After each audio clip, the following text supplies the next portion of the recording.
Hi guys, this is Dragon GGY. Today I'm going to bring you preview info of IS3 Part 1. I translated most of them to give you guys an idea of what's new and what's coming in the new IS theme, which is Mizuki and Karula Arbor. It's set to release on September 27th on CN server. And without further ado, let's get into it. First, we have a revamped difficulty system. So the standard mode now has a 15 level difficulty setting, where each level will unlock when the last level is cleared. So looks like it will work like CC, with every level's effect will be stacking up. So level 1 effect here is elemental damage taken increased by 15%. Next, we have more squads now, so even more new squads are available in IS3. The first one here is additional chance to get collectibles from battles, understandable. Next one is gain 1 roll chance upon entering a new floor, so I'll talk about rolling the dice later.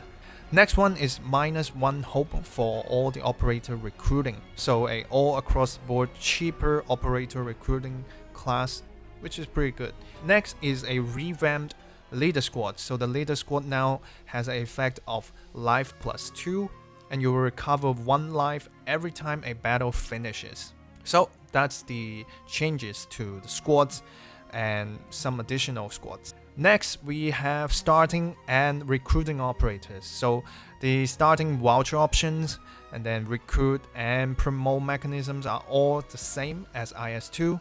But it's teased here that a new elite operator called Tulip, and she's a Vanguard, is going to be in IS3. So she's the 5th one after Piv, Touch, Stormeye, and Sharp, which we all know already. They also mentioned the theme exclusive operator named Highmo, so it's like Shalom for IS2. So she, well, most likely she is also teased here. Next, we have mention of the nodes. So there are new nodes that are introduced in IS3, while some old nodes might also get some sort of, tweaks to them. So the first one here is called Get What You Wish. So you can roll the dice for a collectible you like, and with good luck, you may get additional benefits. The next one is called Local Task. So you have to finish certain tasks for rewards that can help you better explore the ocean. That's what it says. Next one is the Rogue Trader, we all know. So the mechanism remains the same for most of it, but it also has a mention of getting his goods for free. So there may be mechanism for robbing his store.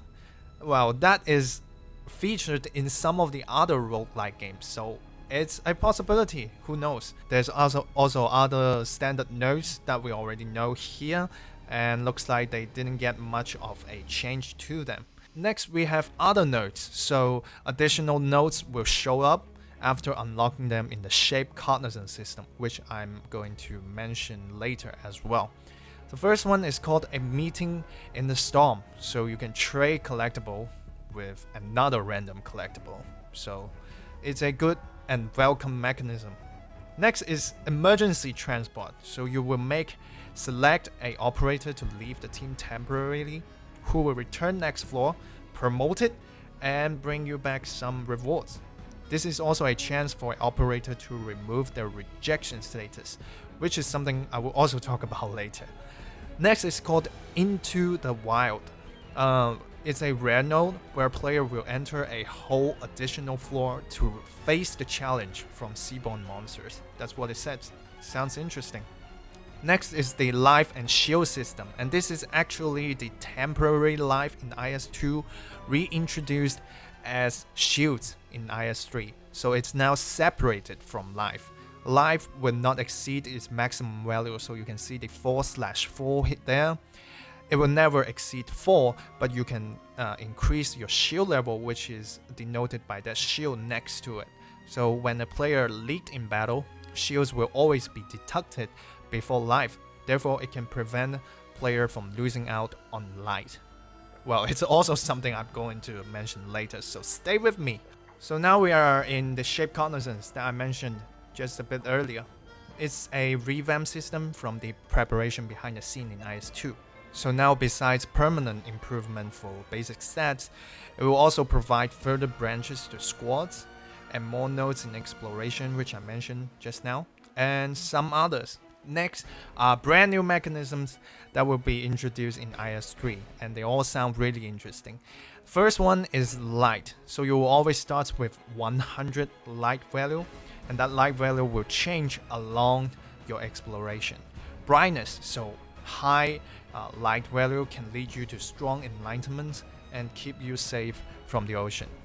Your light value will reduce for certain encounters or losing life in battle, so life, not shield. And as the light goes dim, it becomes easier to get lost in the ocean. But that may not be a completely bad news. That's what it says here.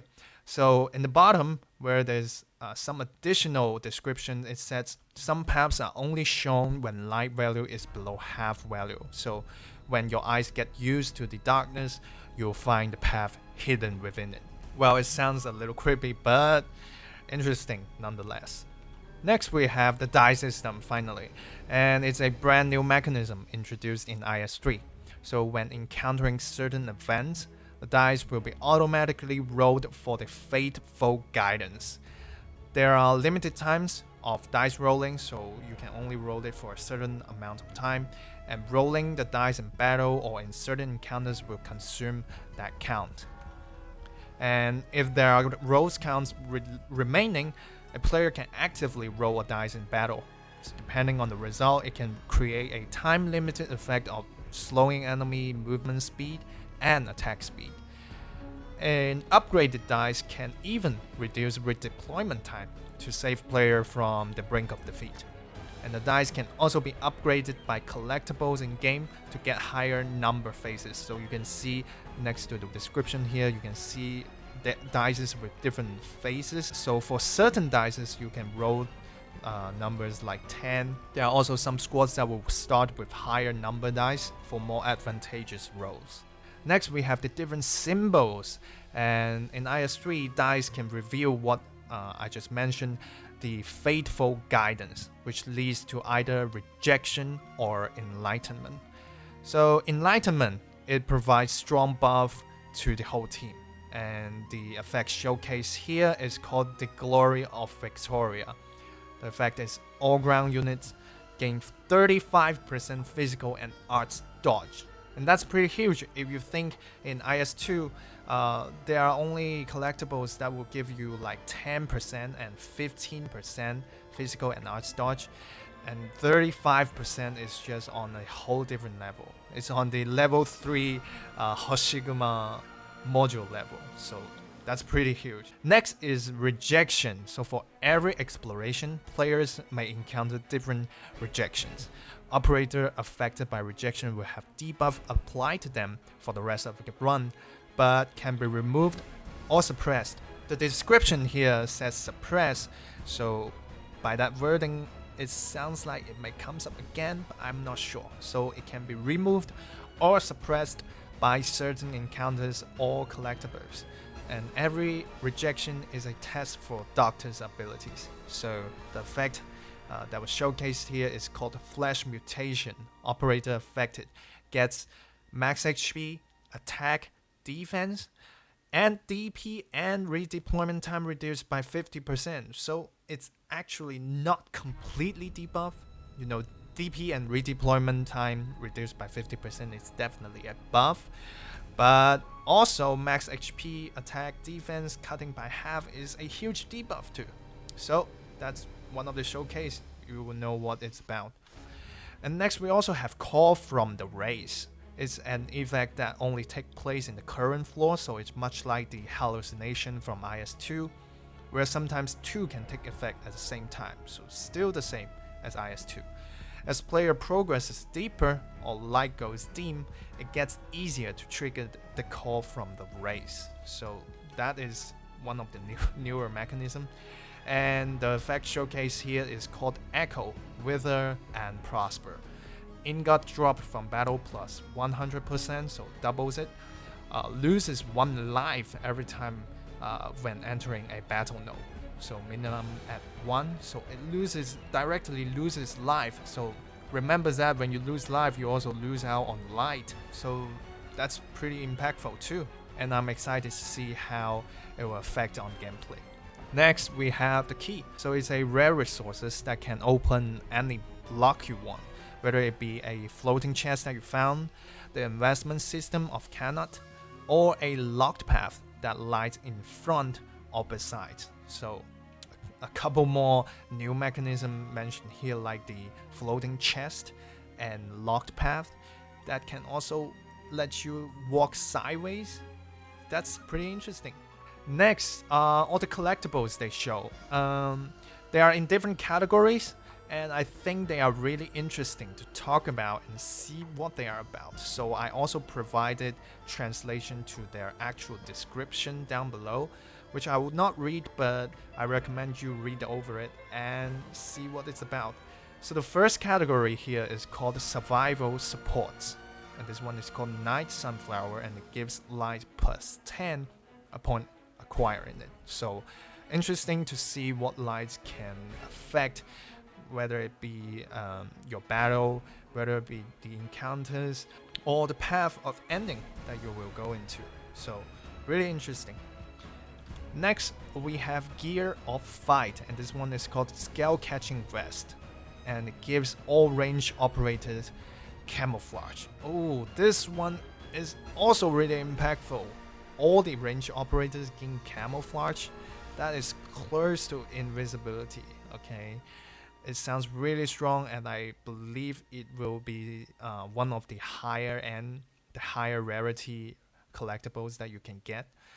Oh, interesting to see how this works. Next, we have Professional Tool, and this one is a continuation of the hand series of relics that were introduced in IS2. Well, some of them may be better than some others, but I think overall this series of collectible is one of the most interesting ones. And looks like there will be 5 new of them. And this one is called Hand of Eternal Stream. And it gives Core Caster, Mystic Caster, and Summoner, they will get plus 0.5 SP per second every time they use their skills. And it has a max stack at 4. So if you get max stack, you will have 3 SP per second regen speed. That is insane. You have never seen any SP recovery relics or skills or skill auras, whatever, that has this high of a number. So I can immediately imagine like a skill 2 ignition and Link's skill 2. They can just spam that forever, and they seems to be mixing the archetypes from different classes together this time, so that's why they got Summoner in here. And if you look closely to all the other hands that were in the background, you can see different new hands. So the first hand features Fortress, Chaincaster, and Blastcaster. So it's like the hand of Passenger in IS2, but they swap Splashcasters for Fortress. So interesting to see what it can do. Next, we have hand featuring Artillery, Splashcaster, and Flinger. They can all do AoE damage, so it may be something about that. The next one features Dreadnought. I can't really see the first one, so I think it's Dreadnought, but I'm not clear. The second one is Duelist and Musha. So the similarity they have with each other is like block 1. No idea of what it does. Next one is hand featuring Bard, Phalanx Caster, and Therapist. The first 2 ones, they don't attack normally, but the third one with Therapist, oh, it's just so intriguing of what this hand series of collectibles can do. Collection of clever use, and it's called King's Protecting Ring. So it has shields plus 2, and at the same time it converts all the life into the same number of shields. So I can imagine this one is an extension of the King's new Lancet, which is in IS2, introduced in IS2, where you will get attack speed boost when you only have 1 life left. And if you look closely to the effect here, it seems to be creating that condition for that Lancet collectible to take effect. So I imagine this King series is going to be extended and it's going to become a series. And this one obviously works really well with the King's new Lancet, and also excited to see how this can work. Next, we have the support item that returns from IS2, and this time they also bring in new ones to sub down some of the older ones. And this one is a new one called Emergency First Aid Kit, so you can carry 3 emergency first aid kit in battle. So I imagine it be a instant healing. I don't think it can do resurrection, so I think it's something along the line of instant healing or something. Next, we have Cursed Curios. These are debuff relics, and this one is called the Statue of Prologue. It is a character that will be introduced in Starfarer Navis. I'm not going to do spoiler here, but the effect is all operators lose 15 SP upon deployment. So it does not look like the difficulty related collectibles that were in the previous 2 ISs. I think this is one of the collectibles that you will have to run with if you want to get into some of the hidden endings, and it looks like one of them. And this one is quite interesting. If you don't care about spoilers, read a little about this description. And next we have Storyteller, and this one, description wise, is really interesting. It's called Swan Song, and effect is gained 2 random Enlightenment. And read the description for yourself, okay? And finally, we have Secret of Terror, the last category, and this one is called Glory Bundle. When friendly units are defeated, enemies in adjacent 4 tiles are stunned for 6 seconds. Okay, this is the last set, and like I said, all the collectibles that they showcased here are in different ways interesting. I think with all these new collectibles, we can think up of new builds, new teams, and new popular operator choice for IS3.